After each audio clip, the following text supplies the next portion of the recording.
So you've created so much value for a lot of people, figuring out this process, building up all of this code, hosting it and sharing it as open source, dealing with issues and bugs and other people's use cases. How can the community be helpful to you? How can people, or a data scientist or a software engineer who's benefited from BERTopic or any of your other packages, how can they be helpful to you and to the project? There are two ways. First, I think most important one, issues and bugs, definitely.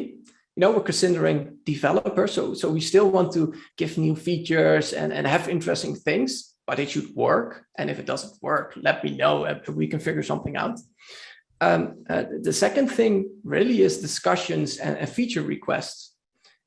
The reason for that is if we're focusing here on making sure that you have a one-stop shop for topic modeling, keyword extraction, fuzzy string matching, these kind of things.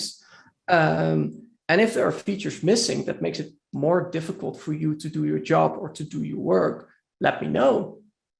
And then we can look together to see whether it's easily implemented, if it works within a pipeline, and we can discuss these things, because online topic modeling was implemented because somebody asked for it.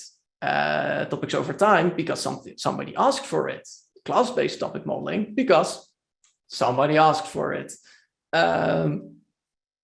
If you ask for it, I cannot promise it will be implemented, of course. Unfortunately, now everything is that simple.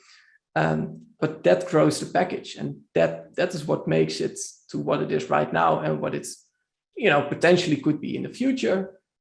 If not, that's also fine. If there's something better out there that makes you ignore BERTopic, go for it, because we're doing this for the community. But in the meantime, let me know, communicate. That's all I'm asking. Yeah. Amazing. And the center for the community is the discussions tab in the BERTopic GitHub repo. Is that correct? Is that where people can discuss and you can do it on the discussion. It's also fine if you do it on the issues page. Okay. Really, I'm just one person. I'm not gonna make it super structured. There's no company behind this. I haven't made a penny out of all of this, so I'm lazy enough. Just do it on the issues page. I don't care. Amazing. I'm sure a lot of people appreciate it. We'll have links to all of these in the Discord, but also in the YouTube description.